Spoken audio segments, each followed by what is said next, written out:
Terminator is going to be, of course, George Benton, along with the legendary Lou Duva. So Duva with his back to you, George Benton just outside the ropes. So you talk about if experience in your corner is worth anything, he's got a ton of it over there right now. This is a look at the man that'll fight him, Bill Corrigan, out of Minneapolis, Minnesota. 7'4" 245 pounds. Interesting enough, out of all the heavyweights we've had, this was the heaviest we had. All the rest were right below 225 and very well prepared for this fight. Corrigan comes in. Matter of fact, I saw him slumped in a chair and sound asleep out just before playing a little of the cards on the outside, but he was sound asleep in the lobby here of the hotel. So he's well rested, to say the least. I hope he wasn't preparing for the fight.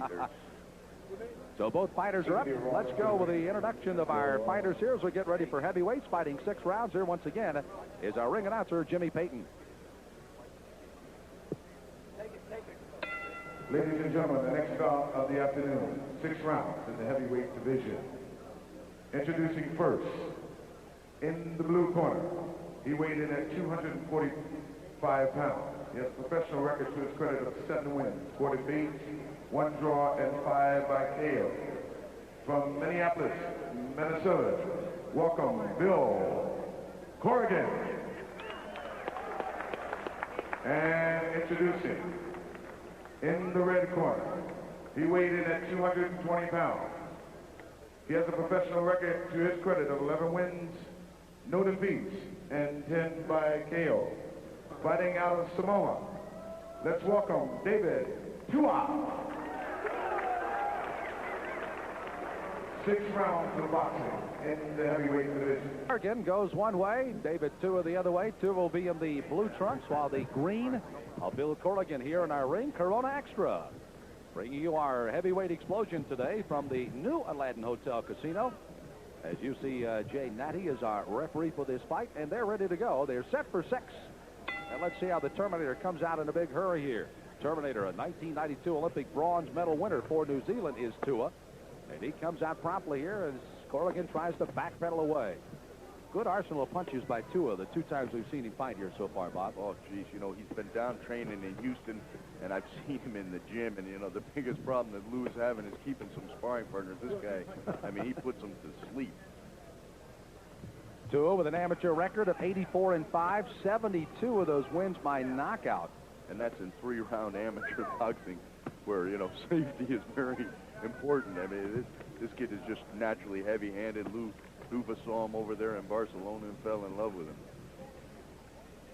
Tua, interesting enough, has a dream, and of course, when you're looking at him 5'11" and the way he's built at 220, it would be the elusive dream, to say the least, and that is to be the first NBA basketball player from Samoa. I don't think that is going to be a dream he will obtain. Heavyweight championship of the world, maybe that's in his arsenal somewhere. It's a lot closer. But he's you know, he's taken his time here, David, Tua, a little bit, and he's landed a good right hand at Bill Corrigan's body, which I don't think Lou and Georgie Benton, when they were sizing up Bill, they could miss that. He's carrying a few extra pounds around his midriff. By the way, I wanted to tell a story, but I wanted to make sure that David Tua was way across the ring. By the way, they used to call him a sissy when he was growing up. As a matter of fact, his sister bloodied his nose, and he even would hide from his dad when he suggested doing a little sparring. Well, that seems like 100 years ago for this 21-year-old. He's come a long way. He's a tough customer in the ring now. Junior Jones has got a similar story. You know, the great bantamweight out of New York. His sister used to force him to fight. Tua again has been somewhat toying here. Corrigan trying to back him up with a lead right hand. Hasn't thrown much of the left jab. Tua again hooking with the left and right hand. George Benton, by the way, leaned into his ear just before the first round started. You almost had a feeling he told him, just go out, let's work a little here in the first round and see what we can get away with in round 2. And unless something happens in the first round, don't worry about it. Just go out and test him out here. Well, that's just what he's doing. He's relaxed in there, but this is good because he was such a bundle of energy when he first got started. You know, he came in with reckless abandon. You can see what a year and a half in the gym with George Benton and Lou Duva have done for this kid. By the way, out of those 10 knockouts, 6 of them have come in the first round, so he is very capable of putting somebody away. A couple in the second, a couple in the third. So all 10 of his knockouts in his 11 fights have come inside the first 3 rounds. He does not work long.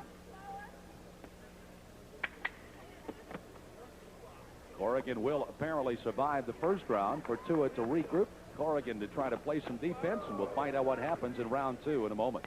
Second round of a scheduled 6-rounder here. Once again, as the two fighters step into the center of the ring. And Tua, let's see if he has made any adjustments here, Bob, and tries to get anything going. Again, young man who is fighting for New Zealand as an Olympian, training in the United States, and hails from Samoa. Again, I had a chance to visit with Lou Duva yesterday, and they took him, David, home.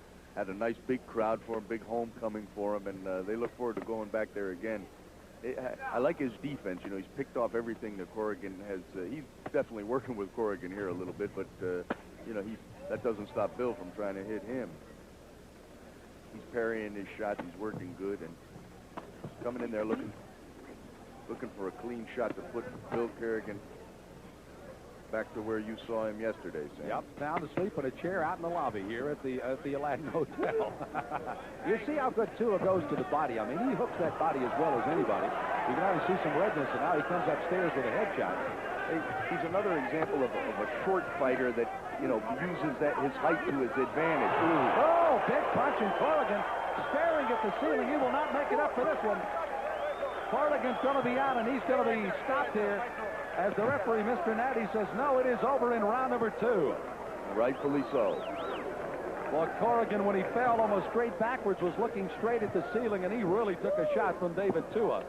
And now there's concern as the doctors are in the ring and looking at Corrigan as Tua has picked up now his 11th knockout and his 12th victory. And there is Corrigan after he's been turned over. Did it. You can see the body, one going a little bit low. In those body shots it started to take, and it was a left hook.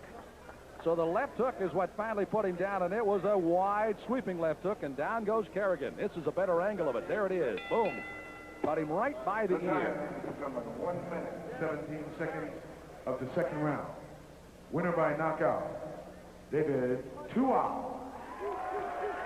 So David Tua still undefeated now, 12-0 with his 11th knockout. And this young Olympian starting to really make some noise under the tutorship of George Benton along with Lou Duva. And Bob Spagnola is up in the ring. We'll be getting some conversation from Tua. David Tua, how do you feel after that? Nice sweeping left hook. Yeah, well, first of all, you know, thank the good Lord, you know, for watching over me.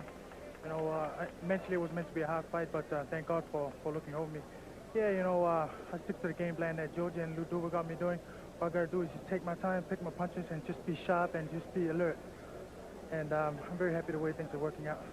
Yeah, I've watched you in the gym in Houston and everything. You seem like you're calming down, and, you know, you worked this guy, walked him around a little bit before you really landed your power shots on him. Well, you know, if you go out there trying to look for the big shots, you know, you're leaving yourself open for the other guy to hit you. All you got to do is just be sharp, stay alert, you know, counter punch, and just listen to the corner. That's the most important thing. Excellent work. How do you feel, Lou? Oh, he's coming along real well. You know, we've been trying to give him defense. We're getting him bobbing weave. We're giving him a little Rocky Marciano style, you know, and press the guy and go. I want to turn him into a good body puncher. He's starting to. He's a good pupil. He's learning real well, and this kid's going to be camp someday. What do you think you'll do with him next? Do you have anything on schedule? Yeah, well, we want to come back and fight over here. You know, we wanted to beam over to New Zealand, especially, and I'm looking to move the guy as quick as we could, move him up into contention, and I think sooner or later he's going to be recognized. He's got another year ahead of him.